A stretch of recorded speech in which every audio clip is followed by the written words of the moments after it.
Hello বন্ধুরা, তোমরা কেমন আছো? আশা করি অনেক ভালো আছো। আর দেখো, আমাদের এখানে অনেক ফাঁকা ফাঁকা জায়গা, সব চাষ হয়েছিল। তো দেখো, সব চারিদিকে মাঠ।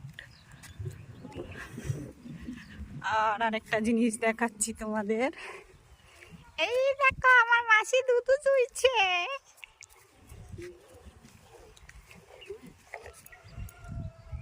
দেখো দুধু কেরম দয়ে, দেখো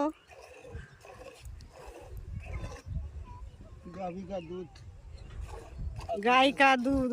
আর এই আমার মেশো এখন ইয়াং, বিয়ে দেওয়া যাবে একটা মেয়ে। দেখো তো তোমরা, জোড়া দেখো, জোড়া দেখো। ও বাবা, দুটো বিয়ে করবে বলছে। জোড়া দেখো। আর এটা আমার মাসি, এই যে টাইম হয়ে গেছে, জোড়া মাসি গাই দুইছে, দেখো।